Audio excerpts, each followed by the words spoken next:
welcome joining me under my ornamental pear. I thought it would be a nice way to spend a Saturday morning sharpening my Fallkniven K2 kitchen knife with the KME Convex rod. So this is a kitchen knife that has a gradual convex blade face terminating in a convex edge, and the KME system has a convexing rod for these exact purposes. So what I'm going to do is I'm going to dial this in and put a nice 17-degree little mirror polished convex edge on my beloved kitchen knife here. This is my favorite kitchen knife probably. I like this, I like my Spyderco, but this one's really been through the ringer lately, so it's time to restore it. So I'm going to be starting off with a 100 stone, and you can see my convex rod is in the system. I've set it up with these 2 points, so I'm getting only stone on the knife, no moving up or down, scraping it with either of the edges of the stone holder. I'm going to work my way up 100, 300, 600, 1500 in diamond grit stones, and then I'm going to do the kangaroo leather strops at the 4 different diamond emulsion levels that I have, and that should bring out a nice polish. I've got it dialed into about 17 or 18 degrees, and I'm just eyeballing it using Sharpie as to how I want the edge to actually look. This isn't a testing knife, so I'm just getting a nice looking edge. I want to remove a little bit of material, probably thin it out a little tiny bit. This is a great knife, it's got a really big broad face on it. The convex kind of skids down to a pretty fine edge already, so thinning it out should make it perform really, really well. So I'm excited.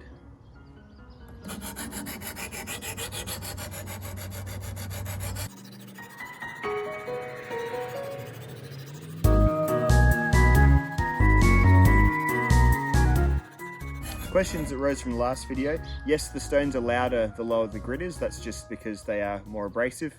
And also these handles, I guess they're just cross-threaded with what, 1/8 of an inch. Like, I'm not sure if these are made for the KME. They might just be handles for something else. My friend Chris just sent them to me, so I'm not sure if they're KME products or not. They may well not be. So it might just be a matter of, if you get a KME, you just might need to, there might be like a, maybe if you check out the KME users Facebook group, they might have links on, someone might make these aftermarket. That's all the advice I can give you on that one, sorry.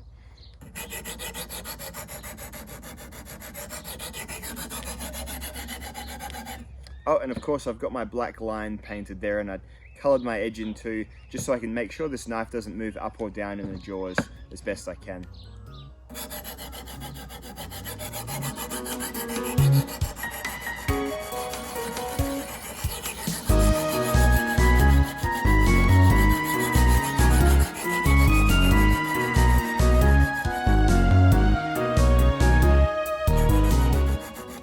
So you can see there's a fair powder on the blade. That's lots of steel coming off.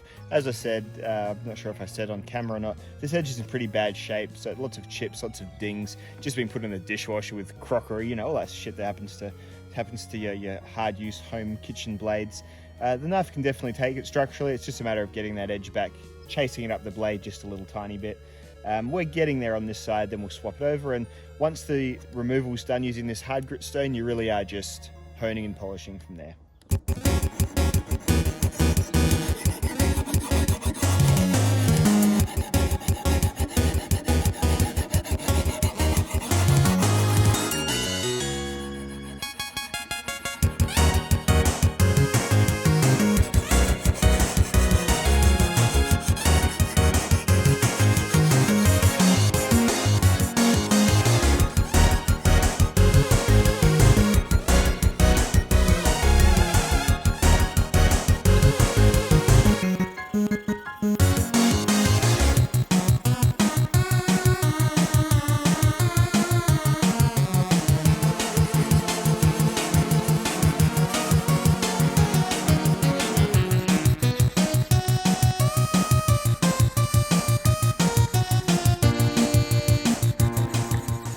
Alrighty, I'm at a point where I'm happy now to move up from the 100 stone. That took a fair while, but I think often the case when people sort of aren't getting the results they want, they probably don't spend enough time doing the actual shaping. You've got to make sure you can see that bit of sort of peeling off metal going over to the opposite side.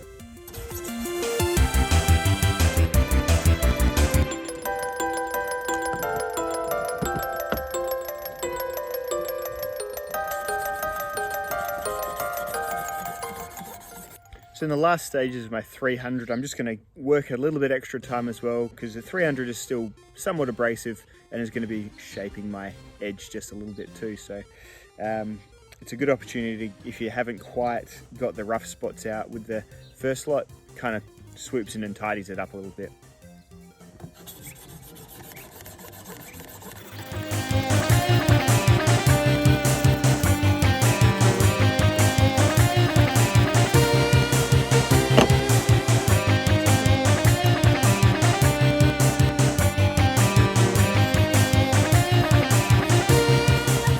Well, I've got you as a captive audience. I was sort of listening to a really good album the other day. I'd missed it last year, but I'm a big fan of the band The Flaming Lips. And they had an album last year called American Head.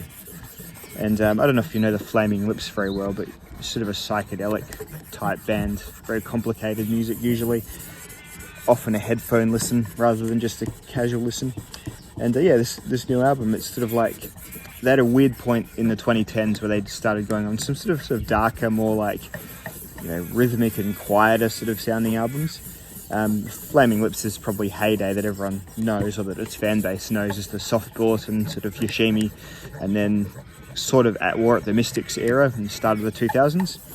And this album sort of has the same musical style as those, perhaps a little bit toned down, but all of the themes are kind of about more like based topics. So usually, often the Flaming Lips songs are about, you know, going into space, riding a wizard's tail and a potato and all that, you know, super off the wall stuff. But this album's kind of more just about kind of depressing small town kids getting themselves into trouble and, you know, getting on drugs and all that sort of stuff. And but with still the same musical style. So really, really good, start to finish.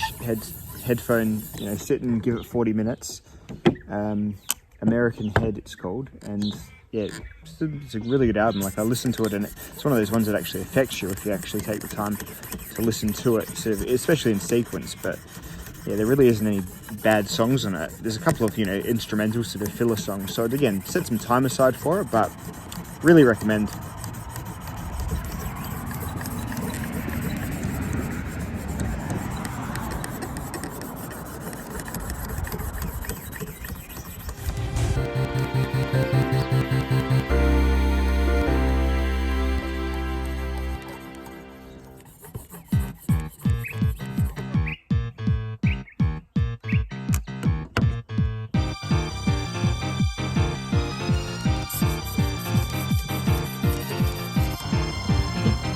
Last stone, the 1500.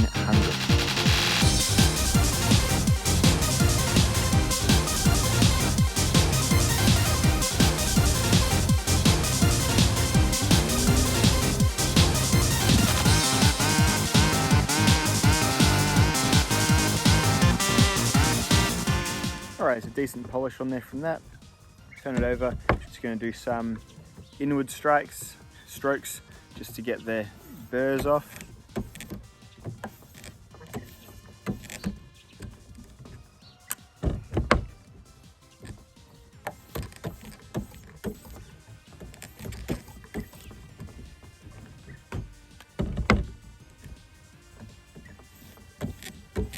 Now moving on to my leather stroppy strops.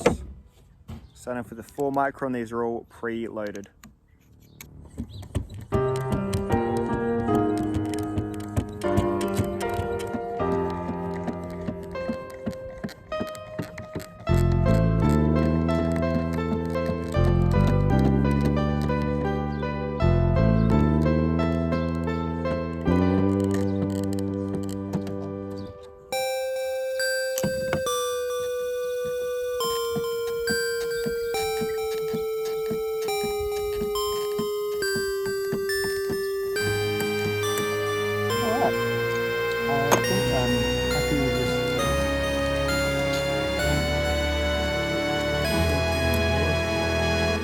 Stick that rubber down.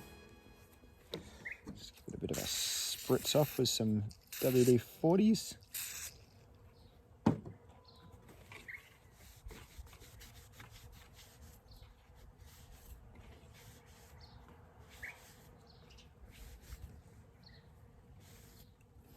spray. So I reckon I've got basically all the chips out. It feels very, very sharp going down there. Had to chase some of the chips back a fair way, but they are more or less gone. There's a nice shine to the edge, not a crazy mirror, but it is definitely a vast improvement. Let's see how it cuts. Nice.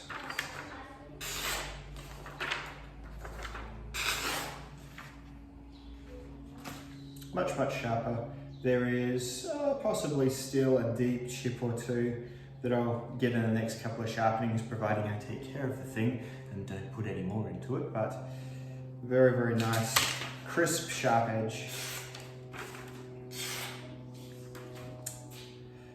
Exactly how it should cut.